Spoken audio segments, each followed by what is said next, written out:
서울 근교 한 아파트 단지에서 일어난 충격적인 가족 이야기가 온라인상에서 뜨거운 화제가 되고 있습니다.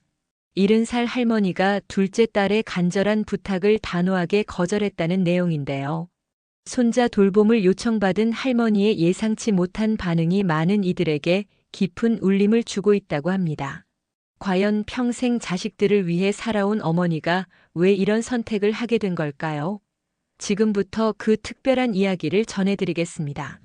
여기서 잠깐 더 많은 이야기와 재미있는 콘텐츠를 놓치지 않으시려면 지금 바로 구독과 알림 설정을 해주세요. 여러분의 관심이 저희 채널에게 큰 힘이 됩니다. 70살 송영자는 오늘도 어김없이 새벽 6시에 눈을 떴습니다. 40년간 간호조무사로 일하며 몸에 밴 습관이었죠. 은퇴한 지 벌써 5년이 지났지만 여전히 이른 새벽에 일어나는 버릇은 고쳐지지 않았습니다. 아유, 또 이렇게 일찍 일어났네. 영자는 작은 한숨을 내쉬며 부엌으로 향했습니다. 서울 근교 아파트 단지 30평 남짓한 집은 혼자 살기엔 충분했지만 때로는 너무 조용했어요. 세 딸을 모두 결혼시키고 나니 집안이 이렇게 적막할 줄 몰랐습니다. 커피를 끓이며 영자는 벽에 걸린 가족 사진을 바라봤습니다. 큰딸 지선이의 결혼식 사진이었죠. 그때가 벌써 10년 전이었습니다. 지선이는 공무원이 되어 안정적인 생활을 하고 있었고 일주일에 2번은 꼭 안부 전화를 드렸습니다. 엄마, 오늘 날씨 추우니까 따뜻하게 입고 다니세요. 엄마, 병원 검진 받으러 가는 날 맞죠? 제가 같이 갈까요? 지선이의 세심한 배려에 영자는 늘 고마웠습니다. 하지만 둘째 지연이는 달랐어요.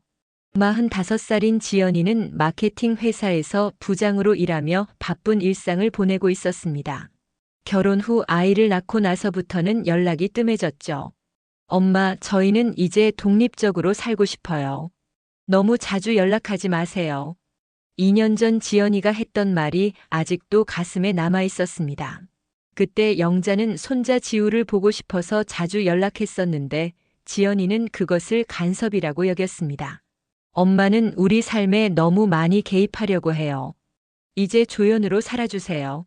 조연이라는 말이 특히 아팠습니다. 40년간 세 딸을 위해 주연으로 살아왔는데 이제는 조연이 되어야 한다니요. 영자는 그 말을 듣고 한동안 우울했습니다. 막내 지후도 마찬가지였어요. 결혼 후 시댁과의 관계 때문에 친정과 거리를 두고 있었습니다. 고부 갈등을 피하기 위해서라고 했지만 영자에게는 또 다른 상처였죠. 엄마, 시어머니께서 친정에 너무 자주 가지 말라고 하셔서요. 이해해 주세요. 이해한다고 했지만 정작 마음은 편하지 않았습니다. 세 딸 모두 각자의 이유로 엄마와 거리를 두고 있었으니까요. 영자는 커피를 마시며 창밖을 바라봤습니다. 아파트 단지 안에는 벌써 출근하는 사람들이 바삐 걸어가고 있었어요. 모두 자신만의 인생을 살아가고 있었습니다. 나도 이제 내 인생을 살아야 하나? 그런 생각을 하던 중 핸드폰이 울렸습니다. 화면에 지연이라는 이름이 떴어요. 영자는 깜짝 놀랐습니다. 지연이가 먼저 전화를 거는 일은 거의 없었거든요. 여보세요, 지연아? 엄마 안녕하세요. 갑자기 전화드려서 죄송해요. 지연이의 목소리에는 평소와 다른 무언가가 있었습니다. 조금 급해 보이는 톤이었죠. 무슨 일이야? 아픈 데라도 있니? 아니에요, 그게 아니라. 엄마, 혹시 시간 괜찮으시면 잠깐 얘기 좀 할 수 있을까요? 영자는 가슴이 두근거렸습니다. 2년 동안 지연이가 이렇게 다급하게 전화를 한 적이 없었거든요. 뭔가 중요한 일이 있는 것 같았습니다. 그래, 말해봐. 엄마가 들어줄게. 사실은요. 제가 다음 달부터 복직을 해야 하는데 지우를 맡아서 봐줄 수 있으신지 여쭤보려고요. 영자는 잠시 말을 잃었습니다. 2년 동안 연락도 제대로 하지 않던 딸이 갑자기 나타나서 아이를 봐달라고 하다니요. 마음이 복잡해졌습니다. 영자는 핸드폰을 꽉 쥐고 있었습니다. 지연이의 말이 귓가에 맴돌았어요. 복직 때문에 아이를 봐달라니 정말 예상하지 못한 부탁이었습니다. 지연아, 갑자기 이게 무슨 소리니? 그동안 연락도 안 하더니. 엄마, 그게 상황이 좀 복잡해요. 회사에서 승진 기회가 왔는데 이번에 놓치면 다시는 기회가 없을 것 같아서요. 지연이의 목소리에는 절박함이 묻어 있었습니다. 하지만 영자는 쉽게 이해할 수 없었어요. 2년 동안 자신을 외면해 놓고 이제 와서 도움을 요청하다니요. 어린이집은 어떻게 된 거야? 대기 순번이 150번이에요.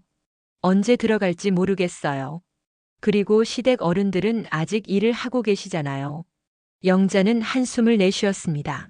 현실적인 문제들이 하나씩 들려오니 딸의 처지가 이해되기 시작했어요. 하지만 마음 한편으로는 씁쓸함이 올라왔습니다. 지연아, 엄마가 궁금한 게 있어. 그동안 왜 연락을 안 했니? 지후가 아플 때도 연락했지만 바쁘다고 하더니. 엄마, 그때는 정말 중요한 회의가 있었어요. 그리고 솔직히 말하면 시댁에서 친정 쪽과 너무 가까이 지내지 말라고 해서요. 지연이의 대답에 영자는 더욱 당황했습니다. 시댁의 눈치를 보느라 친정과 거리를 뒀다는 얘기였죠. 그런데 이제는 필요하니까 다시 찾아온다는 건가요? 그럼 지금은 시댁에서 뭐라고 안 하니? 아, 그게 사실 시어머니께서도 직장을 다니시거든요. 그래서 어쩔 수 없이 친정 엄마께 부탁드리는 거예요. 영자는 가슴이 답답해졌습니다. 어쩔 수 없어서 부탁한다는 말이 가장 듣기 싫었어요. 마치 자신이 마지막 선택지인 것처럼 느껴졌습니다. 지연아, 엄마가 지후 돌잔치 때 얼마나 서운했는지 알아? 엄마, 그때 얘기는 왜 또 하세요?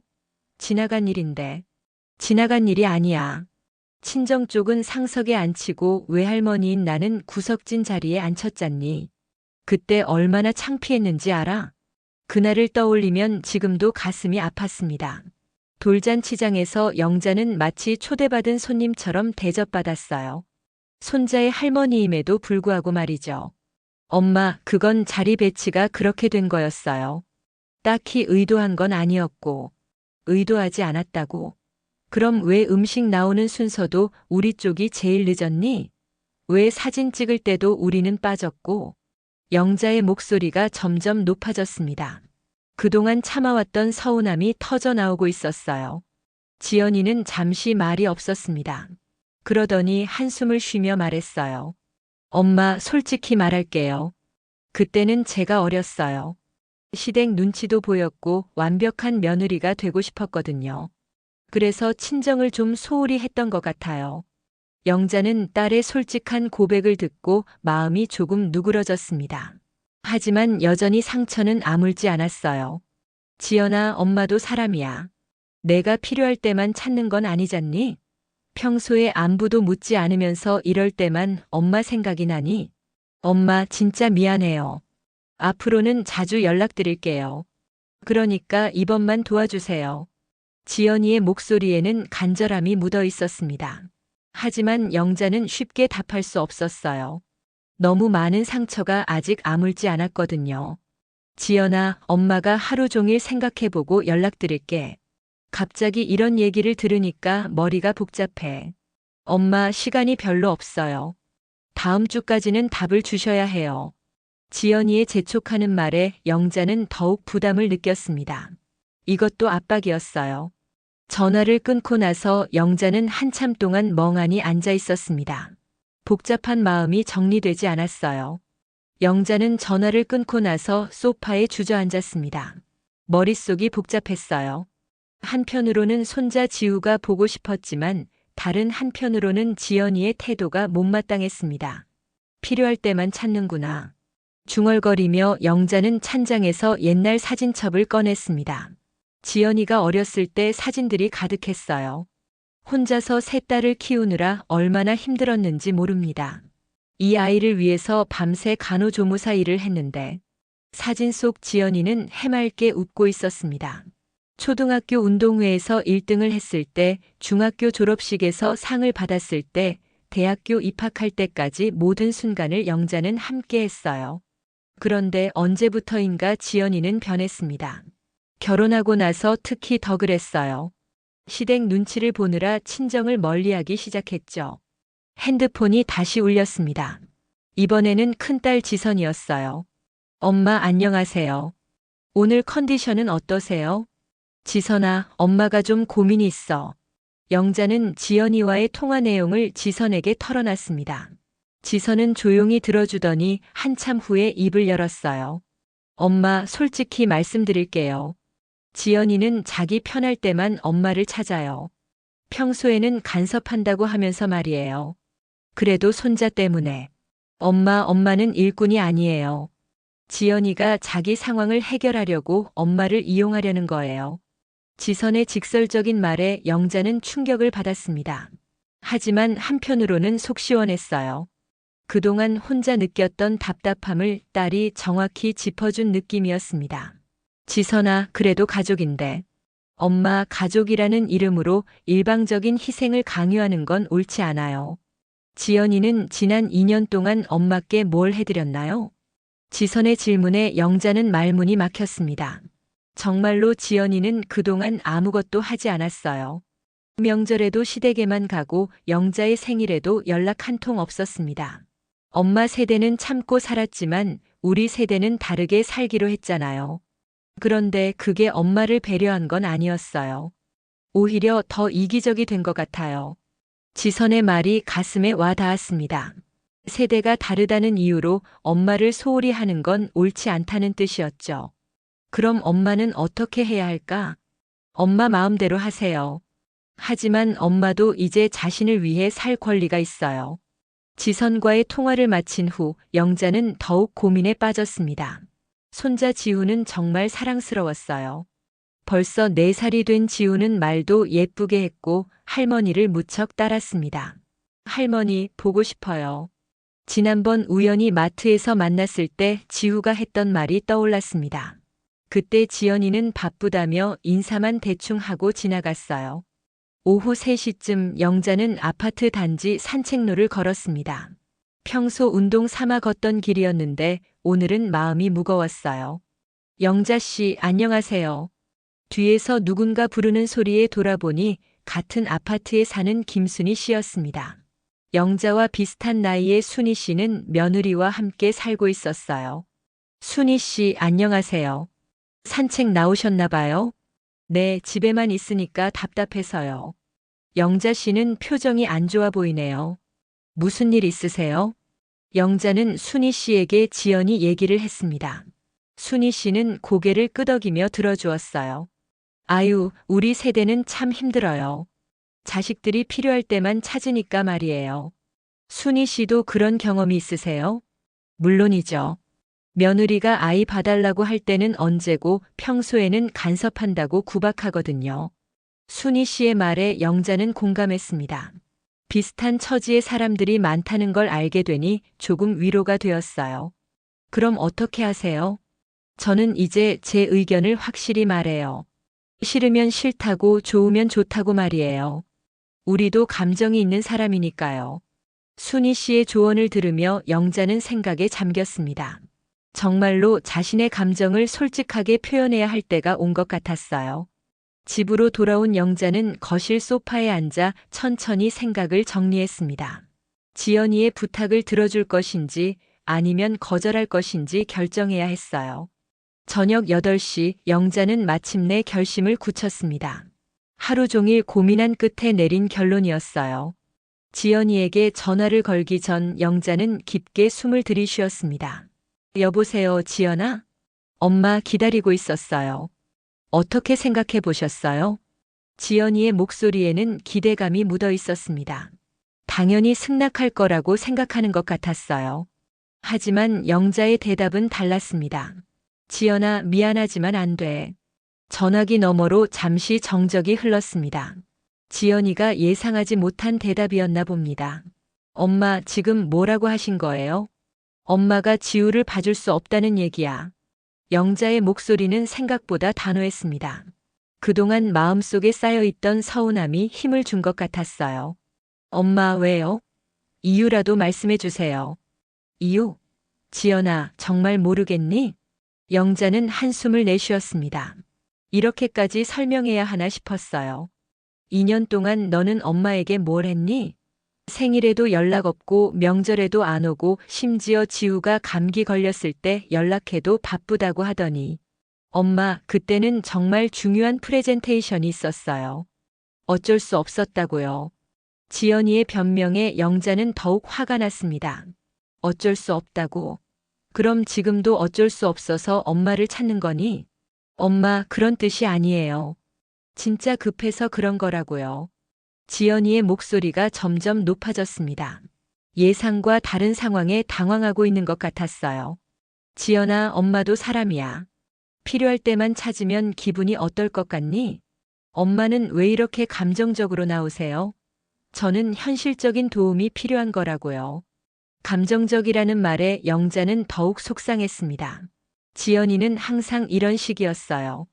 엄마의 감정은 무시하고 자신의 편의만 생각했습니다. 감정적이라고. 그럼 엄마는 감정이 없는 사람이니? 로봇이니? 그런 뜻이 아니에요. 하지만 지금은 급한 상황이잖아요. 손자니까 책임감을 좀 가져주시면 안 돼요? 책임감이라는 말에 영자는 완전히 폭발했습니다. 책임감? 지연아, 너야말로 엄마에 대한 책임감은 어디 갔니? 그동안 엄마가 외로워할 때는 언제고 이제 와서 책임감을 얘기하네. 영자의 목소리가 떨렸습니다. 그동안 참아왔던 모든 감정이 터져 나오고 있었어요. 엄마, 진정하세요. 이웃들이 다 들어요. 진정하라고.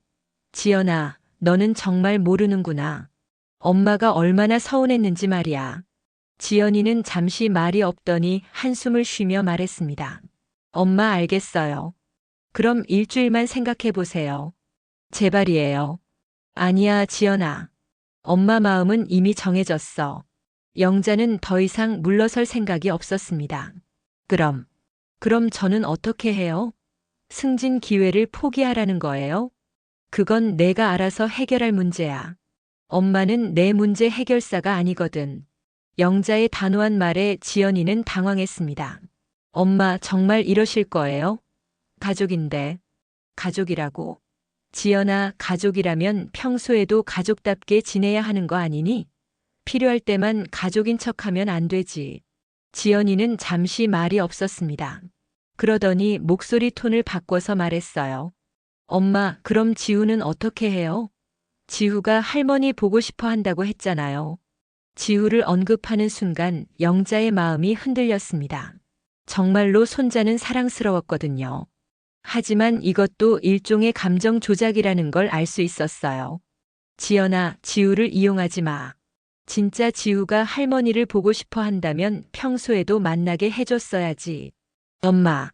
그리고 지우를 정말 생각한다면 엄마와 좋은 관계를 유지했어야 해. 지금 와서 지우 얘기하는 건 너무 늦어. 영자는 자신도 놀랄 만큼 논리적으로 말하고 있었습니다. 평소 같으면 손자 얘기만 나와도 마음이 약해졌을 텐데 이번에는 달랐어요. 엄마, 정말 안 해주실 거예요? 안 해줄 거야. 그리고 앞으로도 이런 식으로 부탁하지 마. 지연이는 한참 동안 말이 없었습니다. 그러더니 차갑게 말했어요. 알겠어요. 그럼 어쩔 수 없죠. 다른 방법을 찾아보겠어요. 그래, 그렇게 해. 전화가 끊어진 후 영자는 한동안 핸드폰을 들고 있었습니다. 마음 한편으로는 후련했지만 다른 한편으로는 씁쓸했어요. 하지만 후회는 없었습니다. 거절한 지 사흘이 지났습니다. 영자는 평소와 다름없이 일상을 보내고 있었어요. 아침에 일어나서 커피를 마시고 오후에는 산책을 하는 것이 그녀의 루틴이었습니다. 하지만 마음 한구석은 여전히 무거웠어요.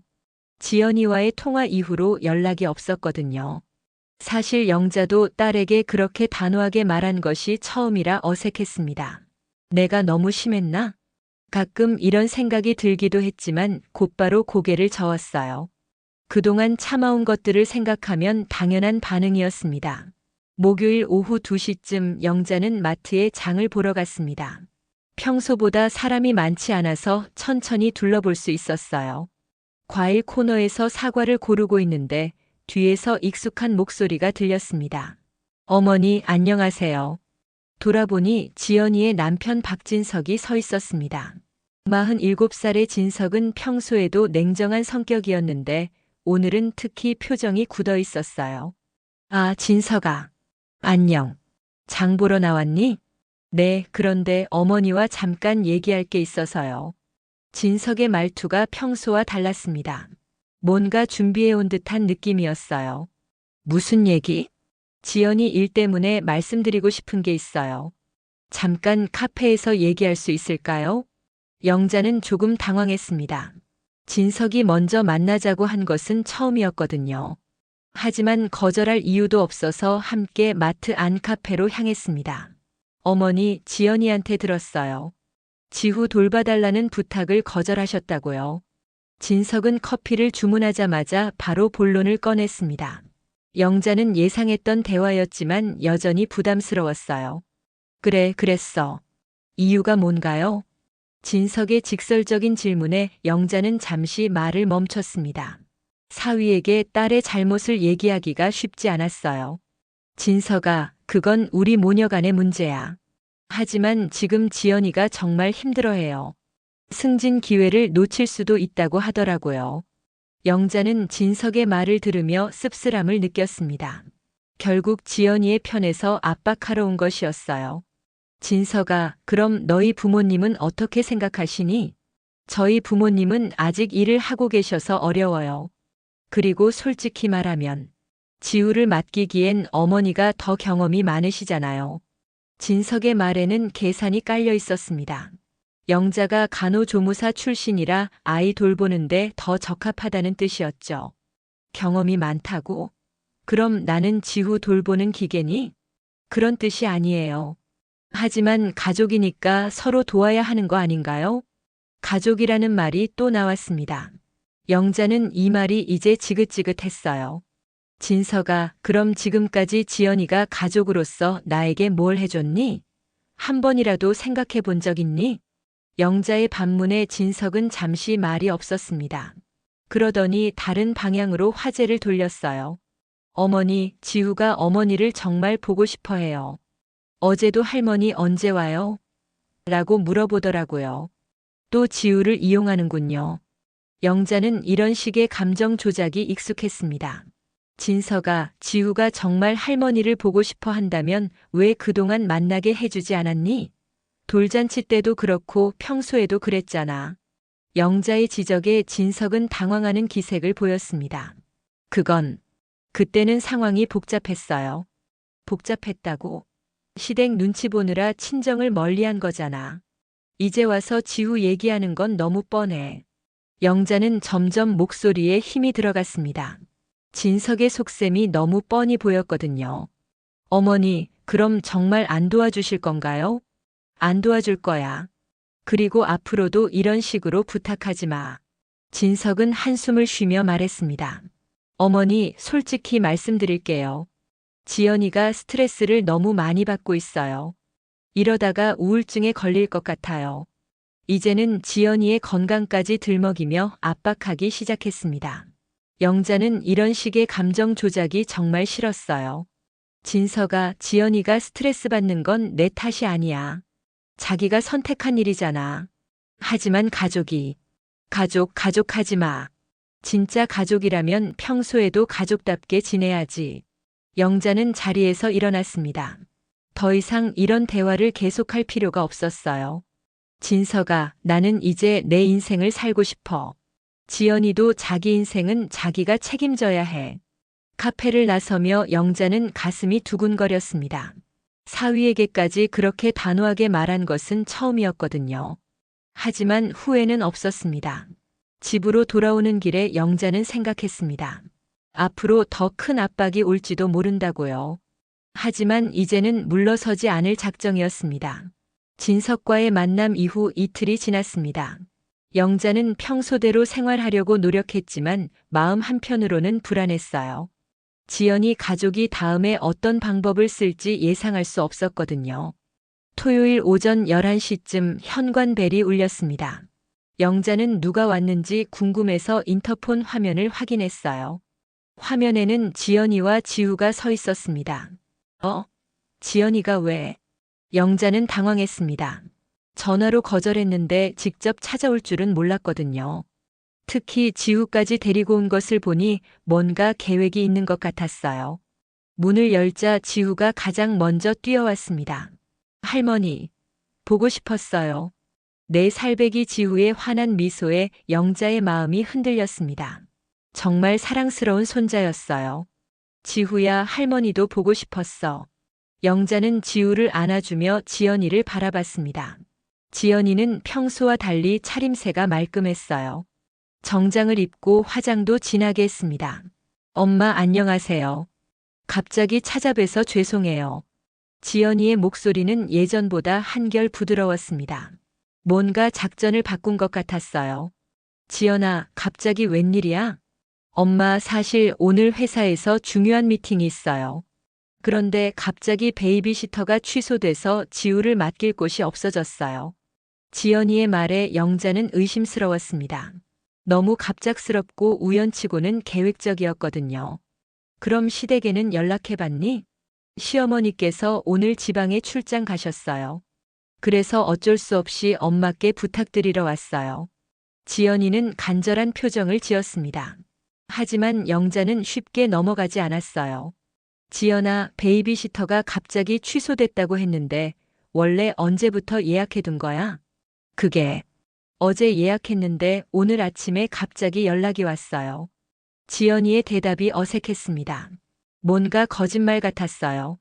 이때 지후가 영자의 손을 잡으며 말했습니다. 할머니, 지후 오늘 할머니랑 놀고 싶어요. 엄마가 할머니가 지후 싫어한다고 했는데 정말이에요? 지후의 말에 영자는 충격을 받았습니다. 지연이가 아이에게 그런 말을 했다니요. 지후야, 할머니가 언제 지후를 싫어한다고 했니? 엄마가 할머니는 지금 지후랑 놀기 싫어한대요. 그래서 만날 수 없다고 했어요. 영자는 지연이를 노려봤습니다. 아이를 이용해서 감정 조작을 하고 있었던 거예요. 지연아, 내가 지우에게 그런 말을 했니? 엄마, 그게 아니라 아이가 자꾸 할머니를 찾아서 어떻게 설명해야 할지 몰라서요. 지연이는 변명했지만 영자는 화가 났습니다. 아무리 그래도 아이에게 그런 말을 할 수는 없었어요. 지연아, 아이한테 거짓말하는 건 안 돼. 그리고 나를 나쁜 사람으로 만들지도 마. 엄마, 그럼 정말 지우를 몇 시간만 봐주시면 안 돼요? 정말 급해요. 지연이는 계속 간청했습니다. 하지만 영자는 마음을 바꾸지 않았어요. 안 돼, 지연아. 나는 이미 결정했어. 이때 지우가 갑자기 울기 시작했습니다. 할머니, 지우랑 놀기 싫어요? 지우가 나쁜 아이예요? 아이의 울음소리에 영자의 마음이 찢어질 것 같았습니다. 하지만 이것도 지연이의 계산된 행동이라는 걸 알 수 있었어요. 지후야, 할머니는 지우를 정말 사랑해. 하지만 오늘은 할머니랑 놀 수 없어. 왜요? 할머니도 지우 싫어하는 거예요? 지후의 순진한 질문에 영자는 가슴이 아팠습니다. 하지만 여기서 물러서면 안 된다는 걸 알고 있었어요. 지후야, 할머니는 지우를 싫어하지 않아. 하지만 엄마가 할머니에게 미리 말씀을 안 드려서 오늘은 어려워. 영자는 최대한 아이가 이해할 수 있게 설명했습니다. 지연이는 점점 초조해하는 기색을 보였어요. 엄마, 정말 안 돼요? 딱 서너 시간만요. 제발이에요. 안 돼, 지연아. 그리고 앞으로 이런 식으로 지우를 이용하지 마. 영자의 단호한 거절에 지연이는 결국 포기하는 듯 했습니다. 알겠어요. 그럼 어쩔 수 없죠. 지연이는 지후의 손을 잡으며 일어났습니다. 지후야, 가자. 할머니는 우리랑 놀고 싶지 않으셔. 또다시 영자를 나쁜 사람으로 만드는 말이었습니다. 영자는 참을 수 없었어요. 지연아, 그만해. 아이 앞에서 그런 말 하지 마. 그럼 어떻게 설명해요? 할머니가 도와주지 않으시니까 엄마가 회사를 못 가게 됐다고 할까요? 지연이의 말에는 원망이 가득했습니다. 결국 모든 책임을 영자에게 떠넘기려는 거였어요. 지연아, 그건 내 문제야. 나는 책임질 의무가 없어. 영자는 더 이상 물러서지 않았습니다. 지연이는 결국 지우를 데리고 나갔어요. 문이 닫힌 후 영자는 소파에 주저앉았습니다. 지후의 울음소리가 아직도 귓가에 맴돌았어요. 하지만 후회하지 않았습니다. 이것이 옳은 선택이라고 믿었거든요. 지연이가 지우를 데리고 간 지 일주일이 지났습니다. 영자는 그동안 어떻게 지냈을지 궁금했지만 먼저 연락하지는 않았어요. 자신의 결정을 후회하고 싶지 않았거든요. 수요일 오후 영자는 평소처럼 아파트 단지 산책로를 걸었습니다. 날씨가 좋아서 많은 사람들이 나와 있었어요. 벤치에 앉아 쉬고 있는데 옆 아파트에 사는 이명숙 씨가 다가왔습니다. 영자 씨, 안녕하세요. 혹시 둘째 따님 지연 씨 아세요? 명숙 씨의 갑작스러운 질문에 영자는 고개를 끄덕였습니다. 네, 제 둘째 딸인데요. 왜요? 아, 그렇구나. 사실 저희 아들이 지연 씨 회사에서 일해요.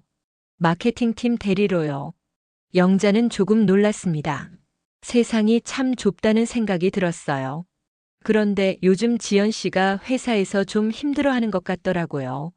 저희 아들 말로는 복직을 미뤘다고 하던데. 명숙 씨의 말에 영자는 귀를 기울였습니다. 지연이가 결국 복직을 포기했다는 얘기였어요. 복직을 미뤘다고요?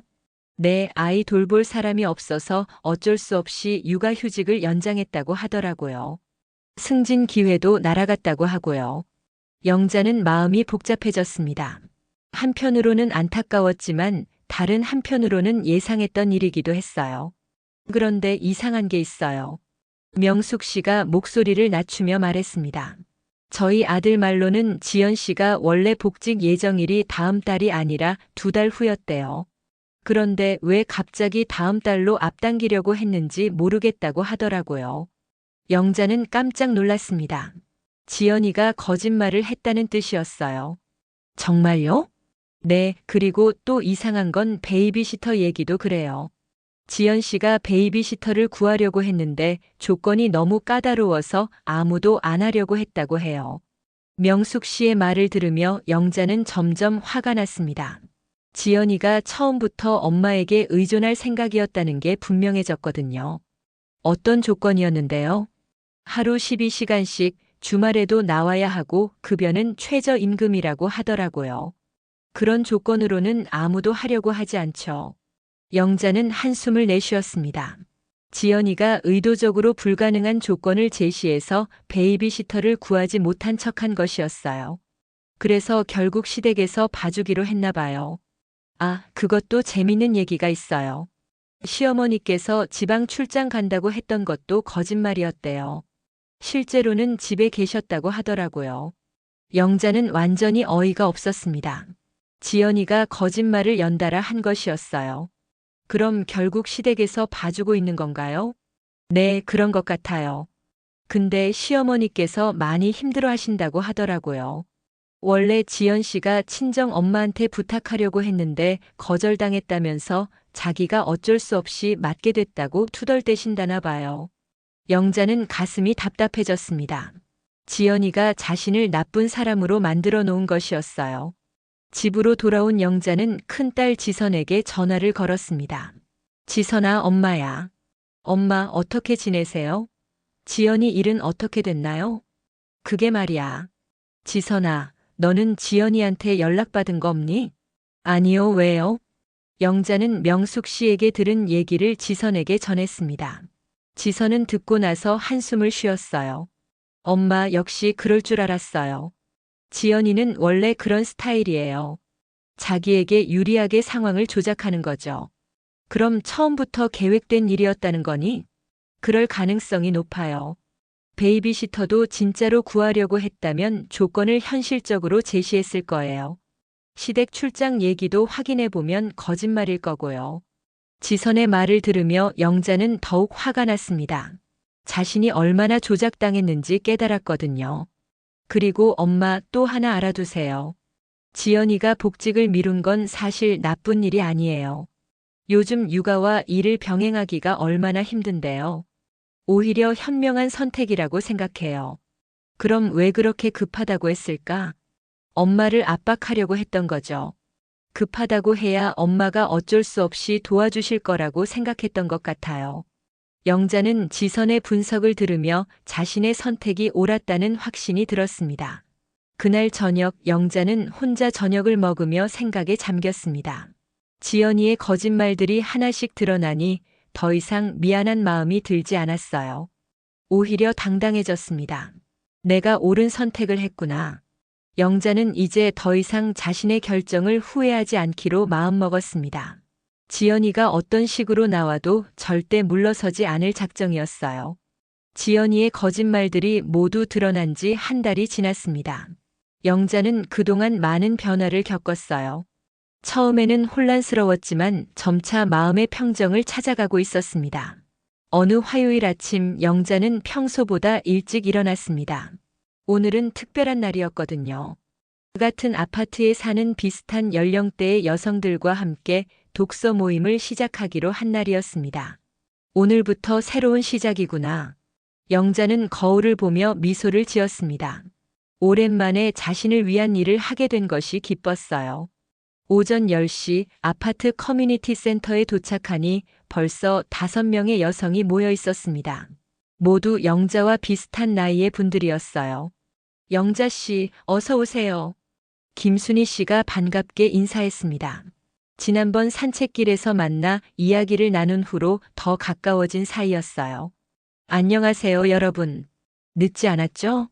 아니에요, 딱 맞춰 오셨어요. 자, 여기 앉으세요. 영자는 준비된 자리에 앉으며 다른 분들을 살펴봤습니다. 모두 자녀를 다 키우고 이제 자신의 인생을 찾아가는 단계의 여성들이었어요. 오늘 우리가 읽을 책은 90살까지 버킷리스트예요. 나이 들어서도 꿈을 포기하지 않는 할머니 이야기죠. 모임 리더인 정미경 씨가 책을 소개했습니다. 책을 읽으며 영자는 많은 것을 느꼈습니다. 특히 주인공이 자식들의 시선을 의식하지 않고 자신의 꿈을 추구하는 모습이 인상 깊었어요. 요즘 젊은 세대들은 개인의 삶을 중시한다고 하면서 정작 부모 세대에게는 희생을 강요하는 것 같아요. 한 참가자의 말에 모든 사람이 공감했습니다. 맞아요. 우리도 우리만의 인생이 있는데 말이에요. 영자도 자신의 경험을 조심스럽게 나눴습니다. 저도 얼마 전에 둘째 딸한테서 손자 돌봐달라는 부탁을 받았어요.